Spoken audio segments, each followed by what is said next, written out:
સુરતની 6 વર્ષની માસૂમ દર્દથી કણસતી રહી. પ્રાઇવેટ પાર્ટમાં 3 લેયર સુધી ડેમેજ, સતત બ્લીડિંગ થતા 25% લેવાયા.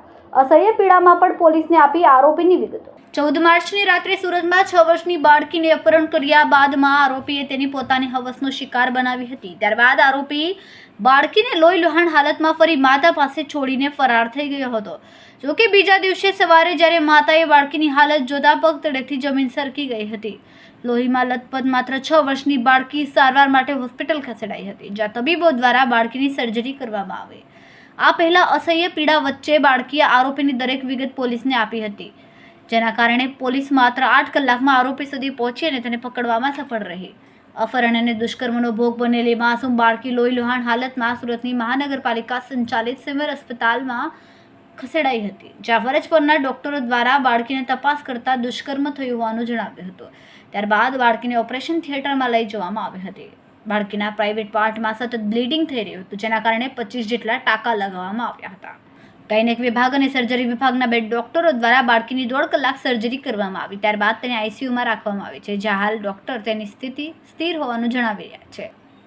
તો બીજી તરફ પોલીસે ગણતરીના કલાકોમાં જ આરોપી અજય વર્માને ઝડપી પાડ્યો હતો. कल शाम 14 मार्च की रात late night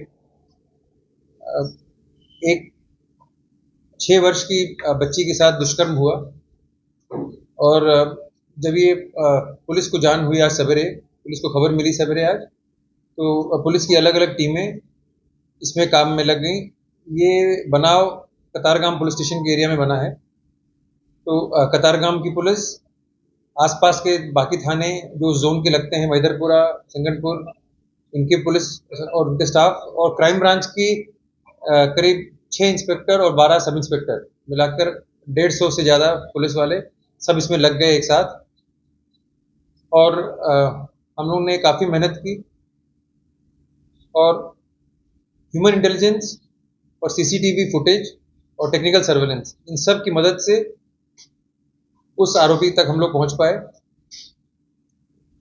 human intelligence, crime branch के अपने सोर्सेस के साथ और लोकल पुलिस के डी स्टाफ की मदद से और कम से कम 200 से ज़्यादा जो रूट पर कैमरा थे, सीसीटीवी थे, उनका फुटेज भी निकाला गया, खंगाला गया, उसको एनालाइज किया गया. क्योंकि रात का बनाव था तो शुरू में थोड़ी मुश्किल हुई, लेकिन फिर धीरे धीरे सब कुछ क्लियर हुआ और हम उसको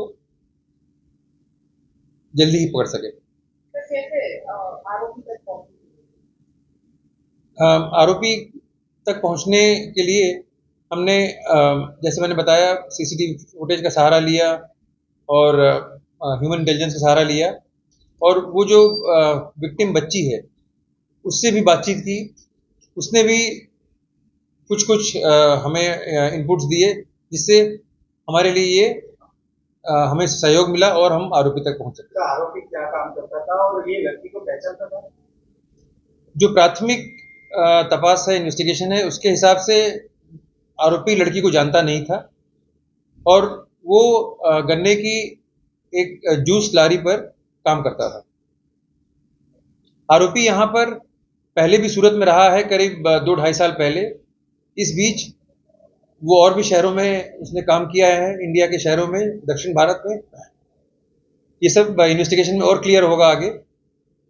2-2.5 साल बाद वो फिर वापस सूरत आया था. तो पुलिस के लिए कितना चैलेंजिंग था? पुलिस के लिए हाँ काफ़ी चैलेंजिंग था, क्योंकि ये अचानक एक बनाव की खबर हमें आज सवेरे मिली करीब 10:30 बजे के आसपास. सर, ये आरोपी शादीशुदा है और शादीशुदा है तो पत्नी यहाँ रहेगी कहाँ? आरोपी शादीशुदा है, उसकी पत्नी जहाँ उसका मूल वतन है वहाँ पर है. सर, ये आरोपी कहाँ से पकड़ा गया? जब पकड़ा गया तो किस स्थिति में था? क्या दूसरा था? कहाँ से? नहीं, ये आरोपी घर पर से तो नहीं पकड़ा गया, उसको कहीं और से पकड़ा गया. और ये सारी डिटेल्स आपको इन्वेस्टिगेशन में आगे ही मिलेंगी, क्योंकि अभी कुछ ही घंटे बीते हैं. स्थिति में ऐसा था कि हम उससे पूछ रहे हैं तो वो चीज़ें हमें बता पा रहा है. बच्ची की हालत कैसी है? बच्ची की हालत मेरे ख्याल से भगवान ईश्वर की कृपा से सेफ है बच्ची, वो बातचीत कर पा रही है और चीजें अच्छे से बता पा रही है। सर आरोपी मूल कहाँ का है, उसका पूरा नाम क्या है?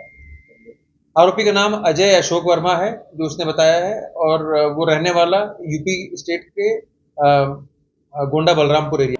કેમેરામેન સેનલ લીરાણી સાથે વિશાલ છેઠા, માનવ પ્રભા ન્યૂઝ, સુરત।